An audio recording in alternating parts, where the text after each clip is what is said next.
Seja muito bem-vindo e bem-vinda a mais um culto virtual da Primeira Igreja Batista do Rio de Janeiro. É muito bom ter você aqui com a gente hoje.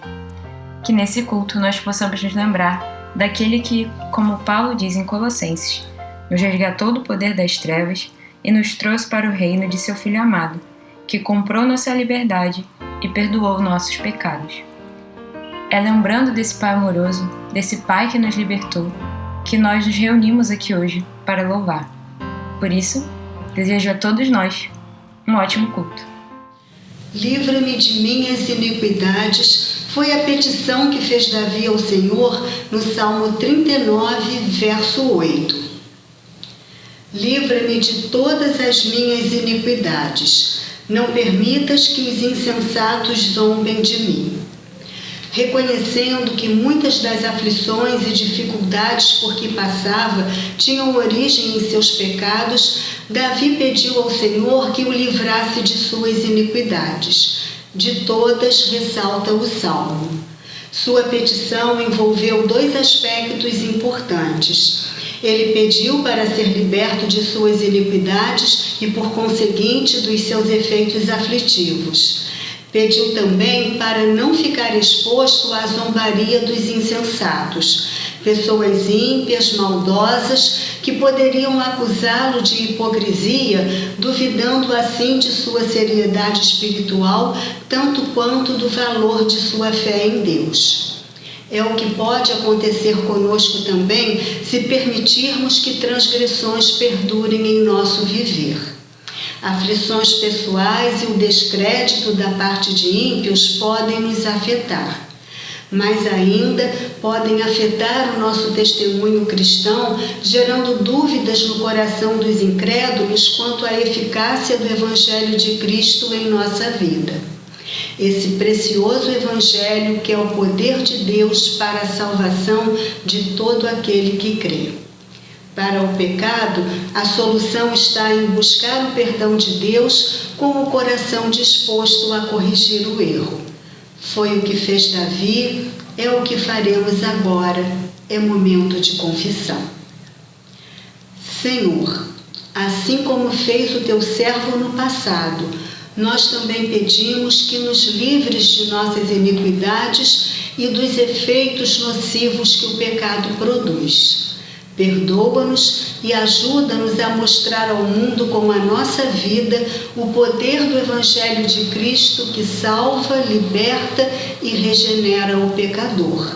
Nós oramos em nome de Jesus. Amém.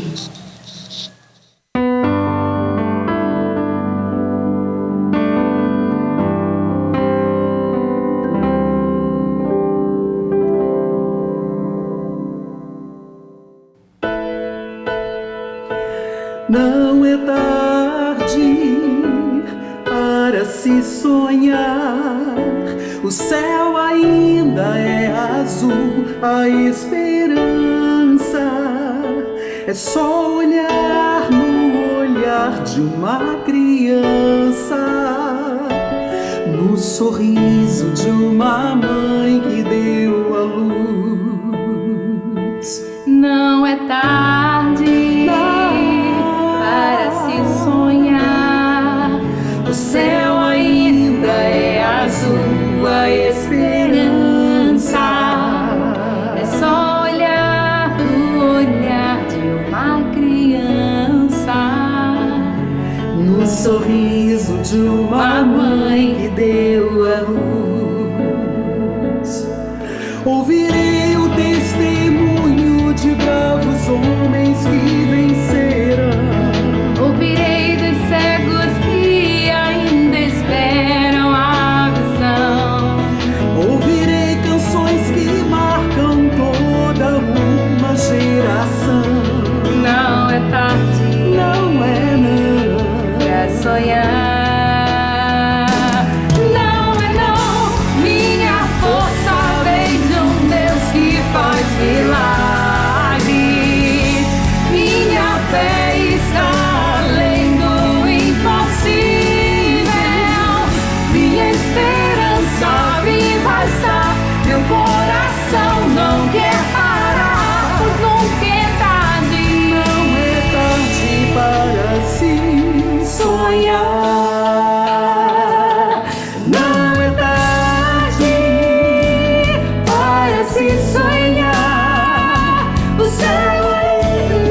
Não, não, não, não.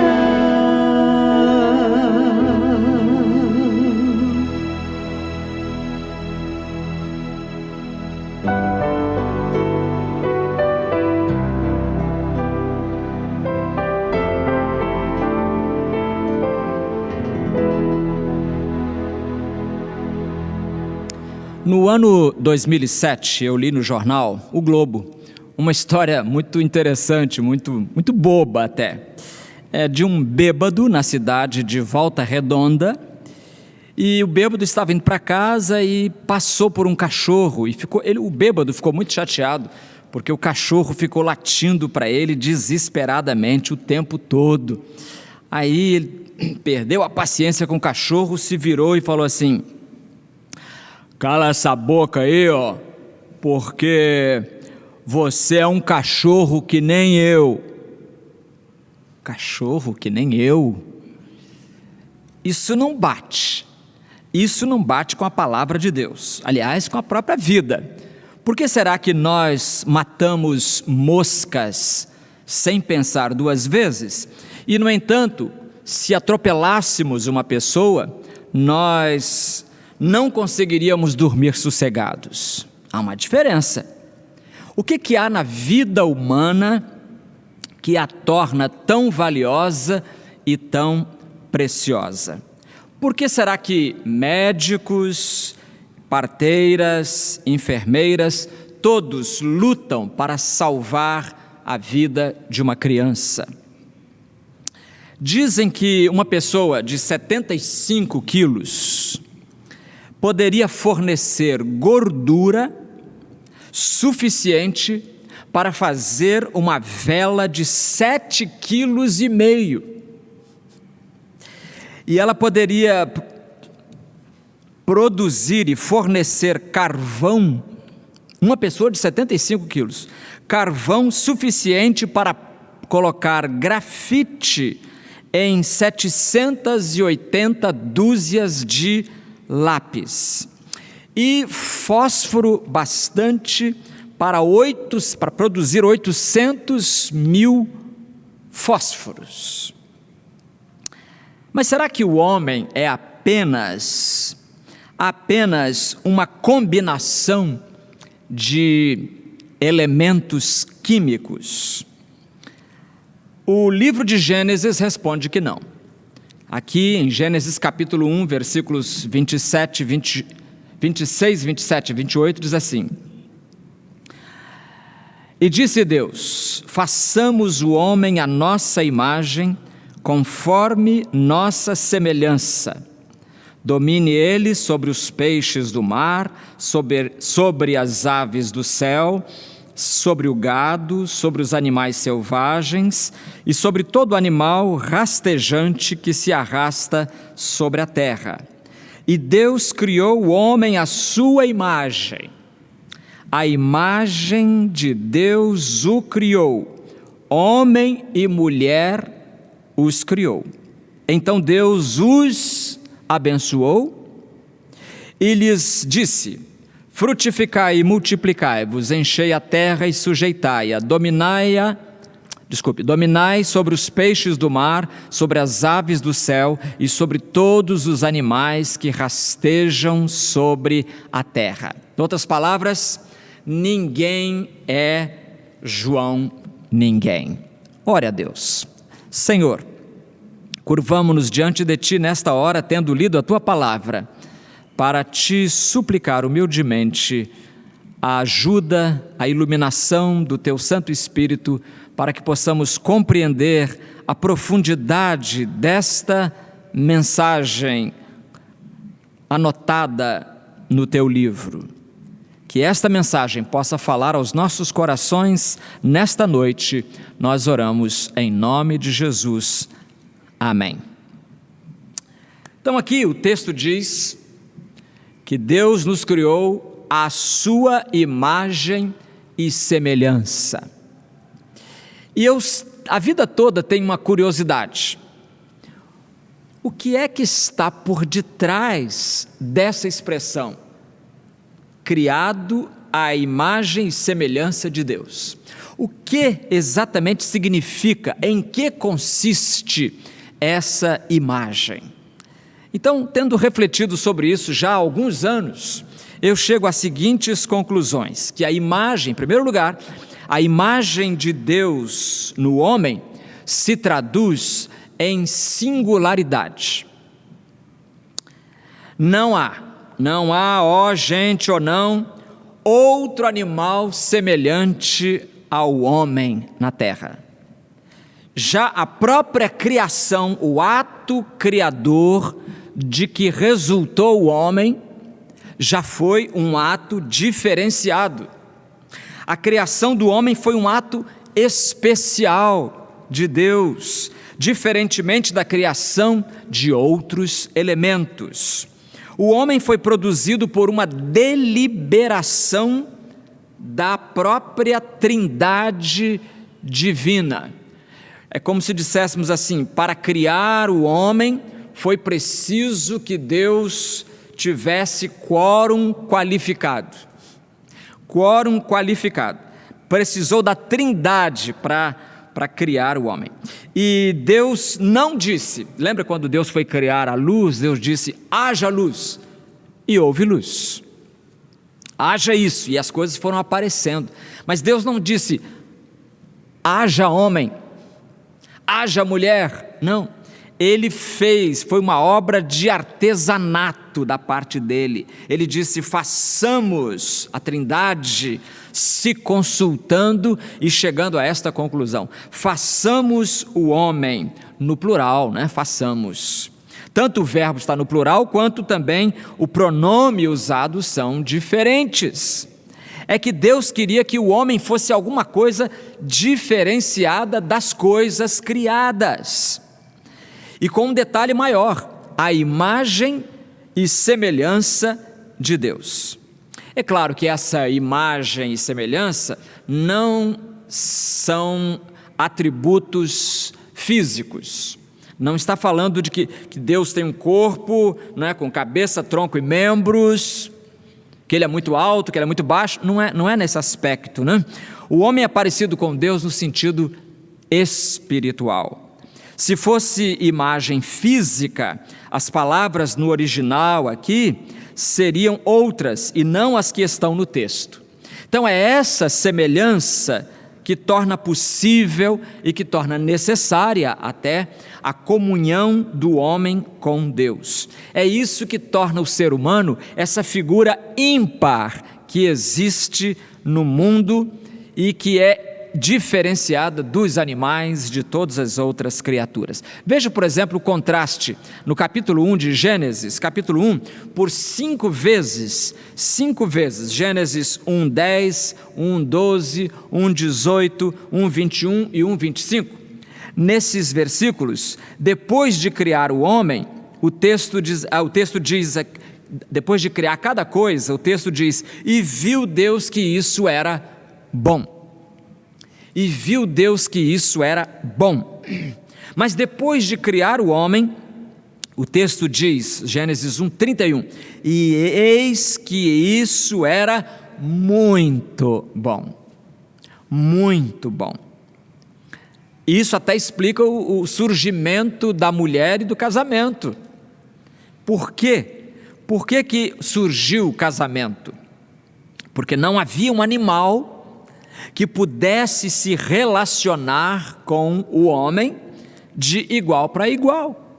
Então foi necessário Deus criar um outro ser parecido com o primeiro, parecido com Adão, para poder se relacionar com ele. Então, em primeiro lugar, a imagem de Deus no homem se traduz em singularidade.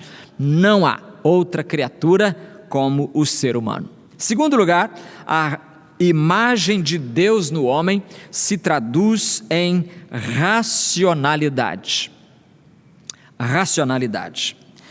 E com isso nós queremos dizer o seguinte: lendo o relato da criação do homem, nós descobrimos que Adão tinha capacidade de gerenciar tarefas e de executar certos trabalhos. Gênesis 2:15 diz isso. Veja que aos animais Deus deu apenas a possibilidade da sobrevivência e da procriação. Mas ao homem, Deus deu o domínio das coisas criadas, além da capacidade de procriação. Os animais não teriam como mudar o meio ambiente, por exemplo. Eles não teriam cabeça para pensar, bom, nós estamos cavando um buraco aqui e isso vai ser prejudicial para a gente lá na frente. Eles não têm essa coisa, né? A racionalidade, o fato de pensar os problemas até mesmo antes de os problemas surgirem. Os animais teriam apenas que se ajustar ao meio ambiente. Já o homem, não. O homem pode domesticar a natureza, ele pode transformar o seu meio ambiente e, inclusive, infelizmente, pode até danificá-lo, né? Pode destruí-lo. É uma capacidade que o homem tem. Tomara que ele nunca coloque isso em prática, essa capacidade, mas que ele tem, para o bem ou para o mal. Então Adão tinha a capacidade de entender ordens. Deus deu a ele uma ordem, por exemplo, né? Colocou-o no jardim para que ele lavrasse o jardim, cuidasse do jardim. Isso é uma ordem dada a um ser racional. Também a ordem de não pecar, de não comer de certa árvore, é uma ordem que Adão entendeu muito claramente. Adão tinha, inclusive, a capacidade de dar nomes não só aos bois, mas a todos os animais. Assim, Gênesis 2:20 diz, assim o homem deu nomes a todos os animais. Você, por acaso, já leu um poema escrito por um orangotango ou por um papagaio? Não leu e nem vai ler. Mas o primeiro homem, sim, o homem que saiu das mãos e do sopro de Deus, esse homem tinha a capacidade de se extasiar e, portanto, de produzir poesia. Tanto que, ao voltar da anestesia divina e vendo a companheira bonita que Deus colocou ali do lado dele, Adão suspirou e disse, fez uma música, né? Esta é carne da minha carne, osso dos meus ossos. Quer dizer, é alguém igual a mim. Então Deus colocou no homem a sua imagem, fez o homem a sua imagem e semelhança. Isso significa singularidade, racionalidade. Em terceiro lugar, a imagem de Deus no homem se traduz em liberdade. Liberdade. Lembra Gênesis 2,16? De todas as árvores do jardim, Adão, poderás comer livremente. Livremente. Então ele podia escolher, hoje eu quero comer abacaxi. Hoje é quarta-feira, hoje eu quero comer maçã. Hoje é quinta, eu quero comer jiló. Ele podia escolher de toda a árvore do jardim, ele podia comer livremente. Porque antes da entrada do pecado no mundo, durante aqueles que alguém chamou dias áureos da raça humana, o ser humano era livre, diferentemente dos animais. Um animal, por exemplo, não escolhe se vai ser herbívoro ou se vai ser carnívoro. Um animal não escolhe se vai se locomover se arrastando como cobra, ou correndo como uma corça, ou nadando como um pato, ou voando como um pássaro. Eles não podem, eles não têm essa opção no vestibular da vida deles. Eles são o que eles são e acabou. Uns foram feitos para voar e eles voam. Outros foram feitos para se arrastar. Cobra, ela se arrasta e por aí vai. Então, eles não têm a escolha, os animais. Mas com gente é diferente. Com gente é diferente porque você não é escravo das estrelas. Você é livre. Você não é refém dos instintos, você é livre. Você não é um Pinóquio de propagandas, você é livre. Você não é um capacho da cultura, você é livre. Você não é um brinquedo nas mãos do destino, você pode traçar o seu próprio. E você não é vassalo de vícios, não é dependente de horóscopos, não. Você só é isso se você quiser. Se você escolher delegar a sua liberdade ao governo de outrem. Mas você é um ser livre, se você quiser.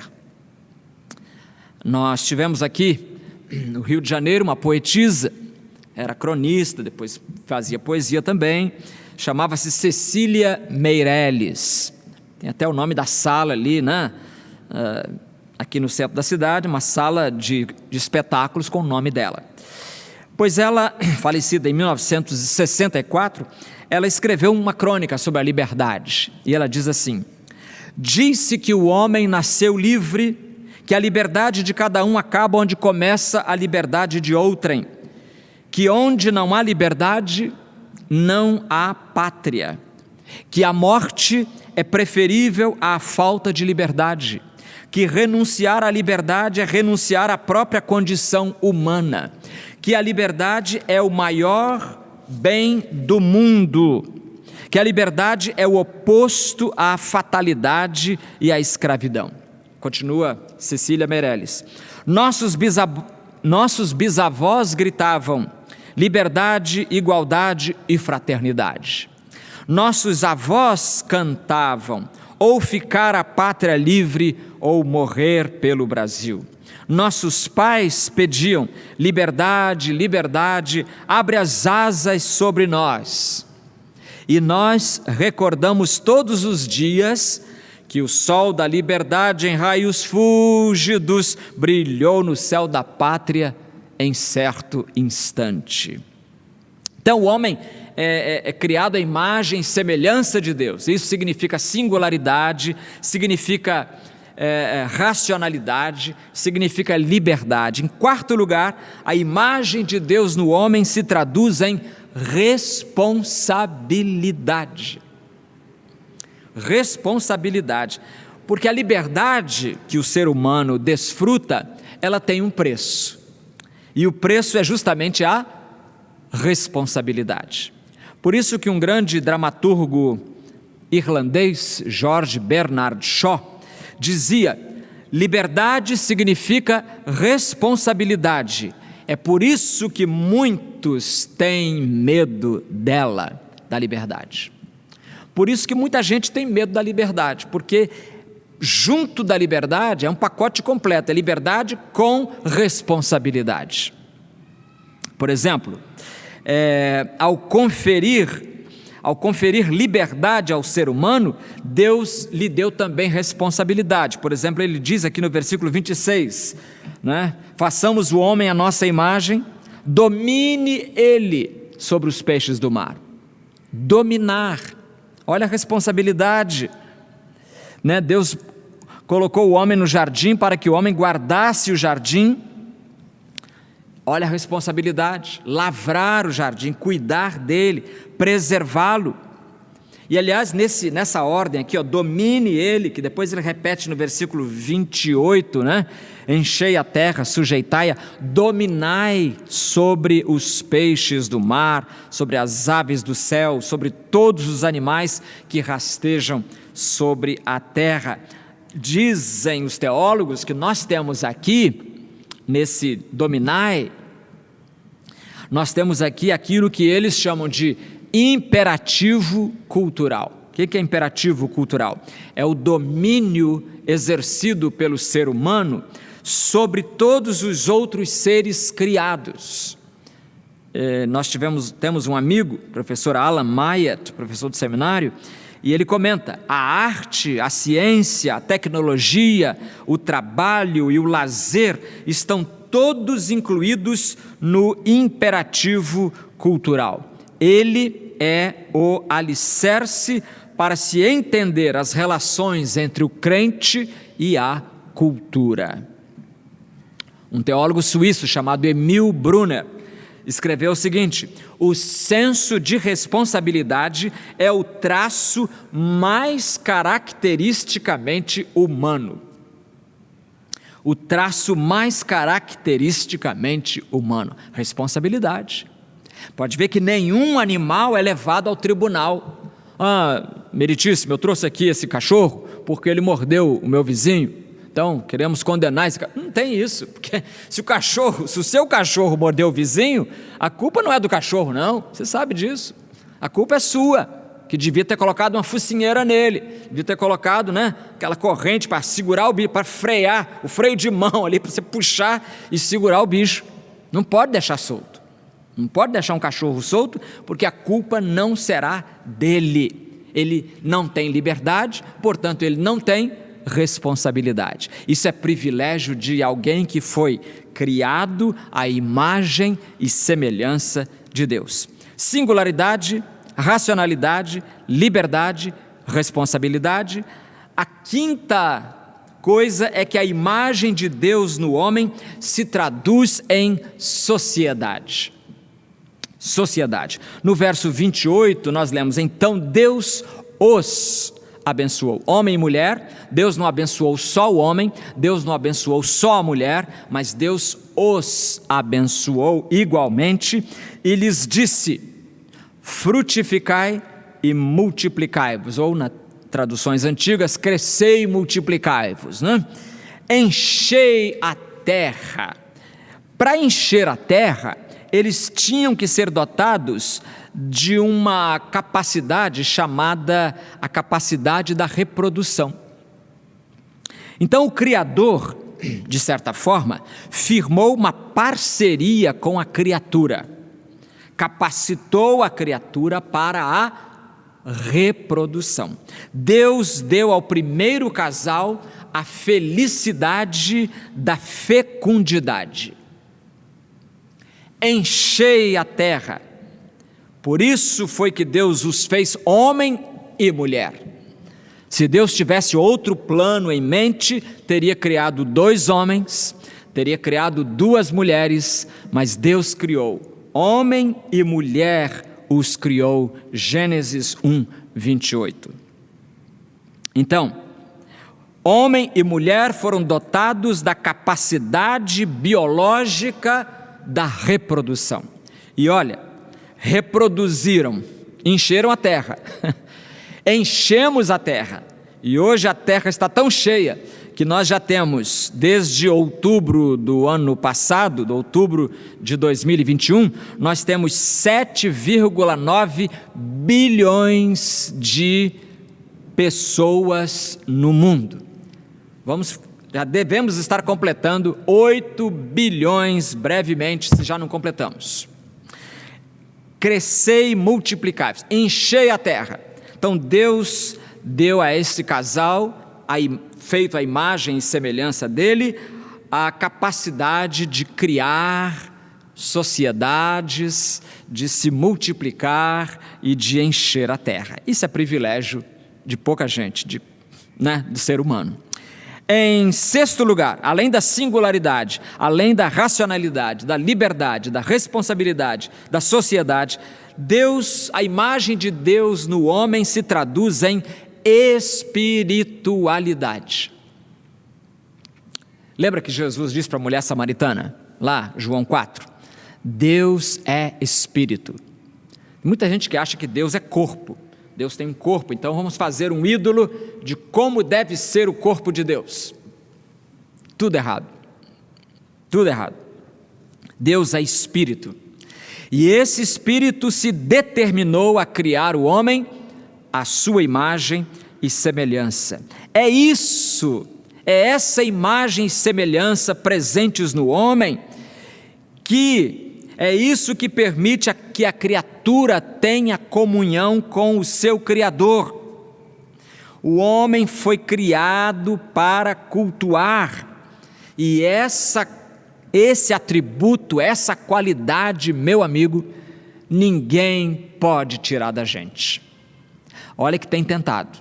O comunismo tenta tirar do homem o seu desejo de adorar a Deus. Não consegue. Não consegue. O capitalismo tem feito a mesma coisa, desviando os olhos para as coisas materiais perecíveis. Também não consegue, porque o homem continua incuravelmente religioso. Incuravelmente. O homem foi criado para isso. E Bernardo, um grande homem da igreja, dizia o seguinte: a imagem de Deus no homem, nem o inferno poderia queimar. Essa imagem está lá. Deus colocou em nós a sua semelhança. Somos parecidos com Deus. Somos. E isso é um privilégio que ninguém tira do ser humano. A condição espiritual do homem é que lhe permite, então, orar, meditar, adorar. Essa condição espiritual. Deus nos fez assim. Ele nos programou para podermos interagir com Ele. Mas há uma última coisa que a imagem de Deus no homem traduz, além de singularidade, racionalidade, liberdade, responsabilidade, sociedade, espiritualidade. A imagem de Deus no homem se traduz em continuidade. Continuidade. Você já deve ter ouvido gente falando assim: morreu, acabou. Morreu, acabou. Muita gente pensa que a vida humana termina no túmulo. Não termina. Não termina. Jesus não disse que termina no túmulo. Ele disse: para que todo ser humano, todo Adão, toda Eva, todo aquele que nele crer, no Filho que ele mandou, não pereça, não seja condenado, não vá para o inferno, mas tenha a vida eterna. Mas tenha a vida eterna. John Stott, grande líder evangélico em geral, né, dos evangélicos ingleses, mas com uma influência mundial, num dos seus livros, ele diz: a imagem de Deus é pensar, escolher, criar, amar e adorar. Isso é a imagem de Deus, né? Pensar, escolher, criar, amar e adorar. De fato, tendo sido criados por Deus, temos a capacidade de nos relacionarmos com Ele, com o outro ao nosso redor e com nós mesmos, com a gente mesmo. Quero terminar com uma história que eu li de um pregador que eu conheci até pessoalmente, chamado Tony Campolo. Ele é professor de sociologia, deve estar aposentado agora, pastor batista, e ele foi conselheiro de Bill Clinton, do presidente Bill Clinton. E o Tony Campolo, ele é descendente de americano, descendente de italiano, um ítalo-americano, digamos assim, né? E ele é muito engraçado quando ele fala, ele é muito cômico, trabalha muito esse lado cômico. E um dia ele pegou um avião, um voo noturno, e o passageiro ao lado dele queria conversar. E então Tony disse para o passageiro, que ele, Tony, era uma pessoa muito importante. Eu sou uma pessoa muito importante. E aí o passageiro do lado ficou intrigado e curioso e perguntou: mas então me diga, quem é você? Né? Como a dizer, você é tão famoso que eu não te conheço, quem é você? Aí ele falou: eu sou alguém muito importante. Você está falando, mas qual é o seu nome? Aí ele falou: meu nome é Tony Campolo. Tony, nunca ouvi falar. Nunca ouvi falar. Não sou eu que sou muito conhecido, não. É o meu pai. Seu pai? E quem é seu pai? Meu amigo, eu sou filho de Deus. Eu sou filho de Deus. E aí, a narrativa diz que o homem olhou para ele como se Tony Campolo tivesse acabado de fugir de um manicômio e perguntou assim: você está bem? Você está bem? Campolo então explicou que, como cristão, ele é irmão de Cristo, irmão de Jesus e filho do Deus Todo-Poderoso. Meus amigos, você não é um João ninguém. Eu não sou, você não é, ninguém de nós é João ninguém. Sabe por quê? Porque nós fomos criados à imagem e semelhança de Deus. O desafio proposto e posto diante de nós é que reflitamos essa imagem divina em cada gesto nosso, e não apenas no culto na igreja ou um culto numa casa, não. Durante toda a vida, Deus nos chamou para sermos parecidos com o seu Filho. Por isso Paulo escreveu em Romanos 8:29, porque os que dantes conheceu, também os predestinou para serem conformes à imagem de seu Filho, conformes, ou seja, parecidos com o Filho, a fim de que ele seja o primogênito entre muitos irmãos. Você não é um João ninguém, você é alguém criado para refletir a imagem e a semelhança de Deus. Ó Pai, nós nos curvamos mais uma vez diante da Tua graça, diante da Tua soberania que nos criou do nada e nos transmitiu o fôlego da vida. Obrigado, Senhor, porque temos tantos privilégios, todos eles reunidos numa frase só: criados à imagem e semelhança Tua. Nós pedimos que nos ajudes a refletir essa imagem a cada dia. Oramos no nome precioso de Jesus. Amém.